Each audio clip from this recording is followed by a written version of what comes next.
Dengan penuh keyakinan, pasangan calon bupati dan wakil bupati berjuluk Murni nomor urut 2 memaparkan visi misi di hadapan panelis saat debat pasangan calon bupati dan wakil bupati babak pertama Kabupaten Jayawijaya yang dilakukan oleh Komisi Pemilihan Umum Kabupaten Jayawijaya Kamis 17 Oktober 2024.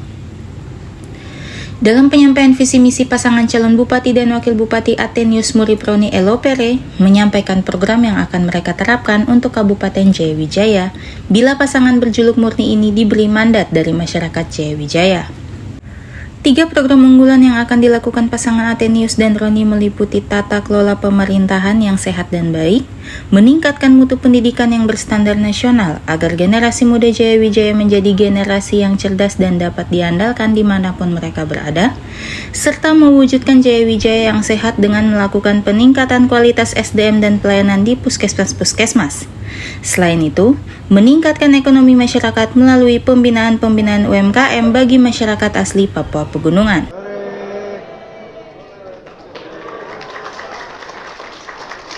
Untuk membangun perekonomian yang kreatif dan inovatif, untuk meningkatkan kesejahteraan melalui upaya. Visinya adalah BBM, bangkit bersatu membangun Jayawijaya, harus lebih baik dari hari ini. Dari situ kita mengangkat misi. Yang pertama adalah bidang pemerintahan atau good governance.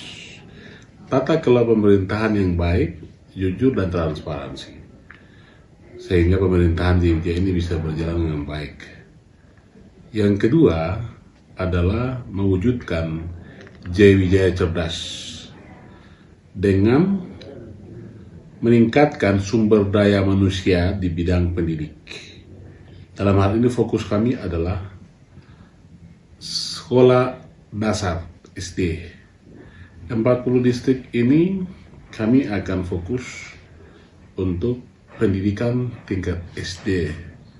Bagaimana kesiapan gurunya untuk mengajar, ketersediaan guru di setiap sekolah ini sudah memenuhi atau belum. Dari data statistik di Kabupaten Jayawijaya yang ada itu separuh kekuatan guru sesuai data, berarti separuh kekuatan guru lagi itu kosong. Kami akan berusaha memenuhi kebutuhan itu. Kemudian yang ketiga adalah mewujudkan Jayawijaya sehat. Pemerintah sudah membangun puskesmas di setiap distrik. Sudah dibangun tetapi belum ada sumber daya manusianya, tenaga medis, perawat, dokter yang ada di situ, termasuk juga standar kebutuhan pelayanan kesehatan, obat-obat dan perangkat lain misalnya itu tidak ada, sehingga pelayanan tidak terjadi. Itu kami akan urus. Selanjutnya adalah di bidang ekonomi, yaitu sumber daya alam, memanfaatkan sumber daya alam, kemudian bagaimana meningkatkan UMKM yang ada di Jayawijaya ini dari berbagai sektor.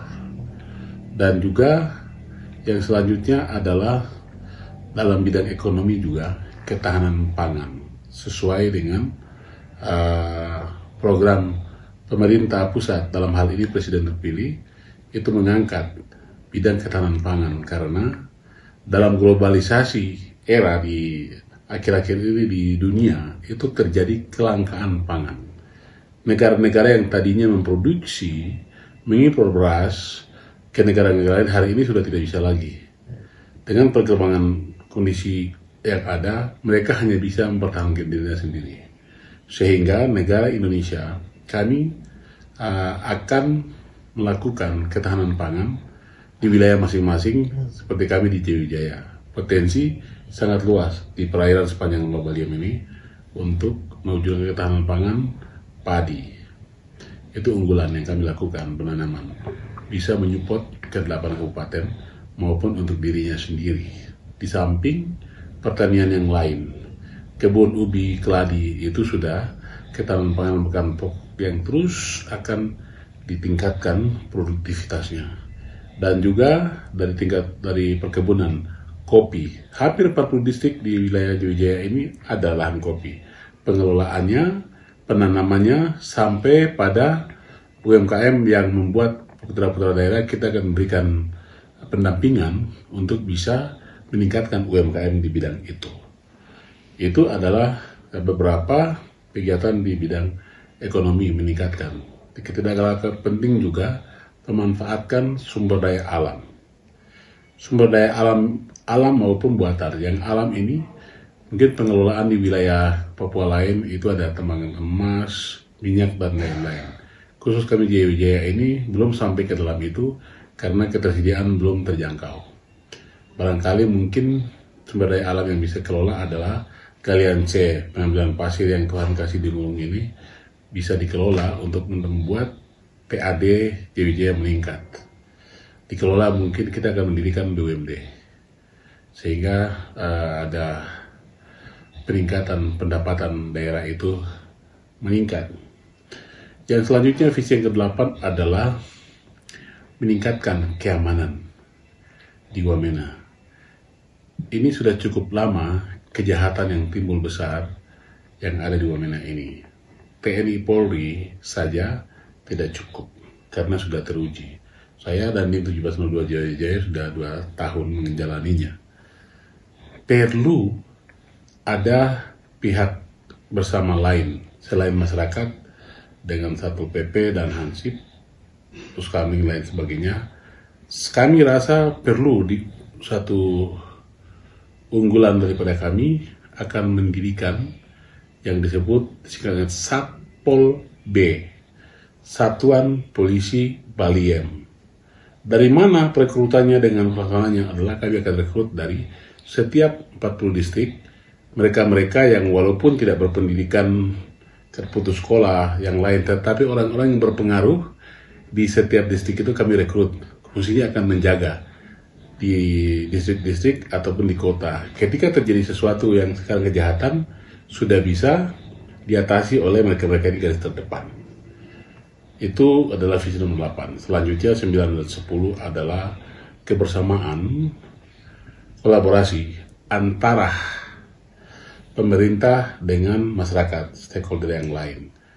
Dalam hal ini kerjasama yang baik, kebersamaan untuk membangun 3 pola dasar dari adat, agama, dan pemerintah.